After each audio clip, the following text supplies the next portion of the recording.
Hi అండి, welcome to Lavanya's kitchen. ఈ video కనుక మీరు ఫస్ట్ టైం చూస్తున్నట్టయితే వెంటనే సబ్స్క్రైబ్ చేసుకోండి, పక్కనే ఉన్న బెల్ ఐకాన్ ప్రెస్ చేయండి. Thank you.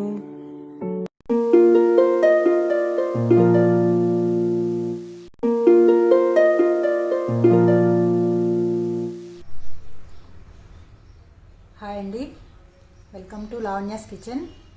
ఈరోజు మనం లావణ్యాస్ కిచెన్లో దోసకాయ పచ్చి ముక్కల రోటి పచ్చడి ఎలా తయారు చేయాలో చూద్దాం.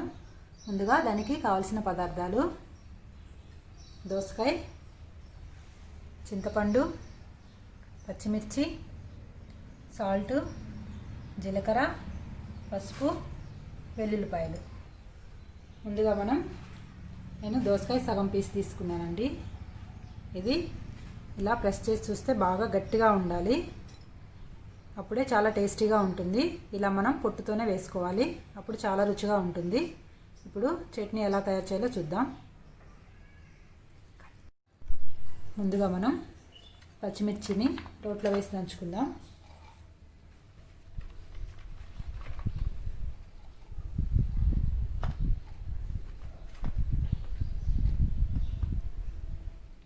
పచ్చిమిర్చి, ఒక స్పూన్ ఉప్పు, అర స్పూన్ జీలకర్ర,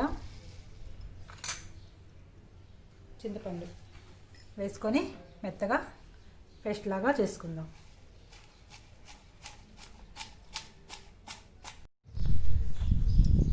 చూడండి, పచ్చిమిర్చి ఇలా మెదిగిపోయింది మెత్తగా. దీంట్లో మనం వెల్లుల్లిపాయలు వేసుకుందాం.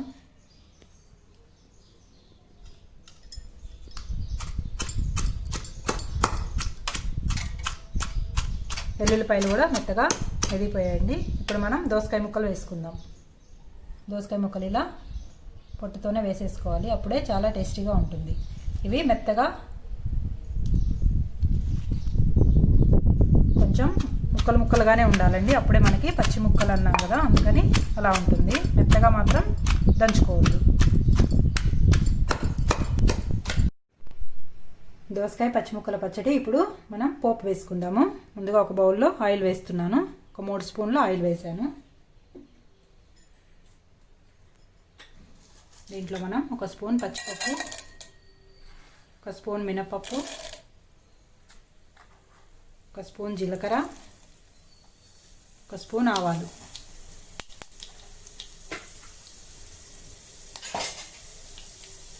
ఇవి చిటపట్లాడిన దాకా వేయించుకుందాం.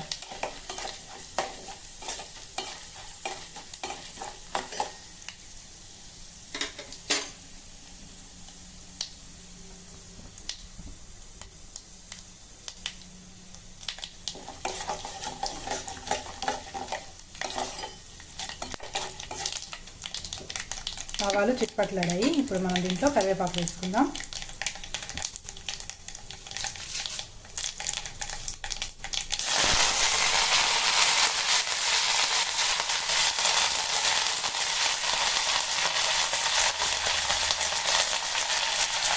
కరివేపాకు కూడా వేస్తుంది. స్టవ్ ఆఫ్ చేసుకుందామండి.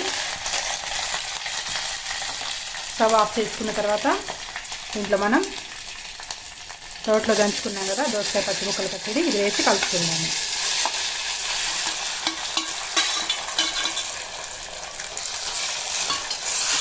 పోపు మొత్తం బాగా కలిసేలాగా కలిపేసుకుందాం. ఇది మనకి స్టవ్ పైన మంట పెట్టి వేగనక్కర్లేదండి, పోపులో ఇలా వేసుకొని కలుపుకోవడమే.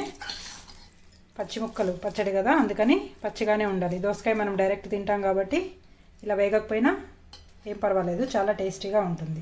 అంతేనండి, దోసకాయ పచ్చి ముక్కల పచ్చడి రెడీ అయిపోయింది. అంతేనండి, దోసకాయ పచ్చి ముక్కల పచ్చడి రెడీ అయిపోయింది. ఇది వేడివేడి అన్నంలో నెయ్యి వేసుకొని తింటే చాలా బాగుంటుంది. తప్పకుండా ట్రై చేసి చూడండి.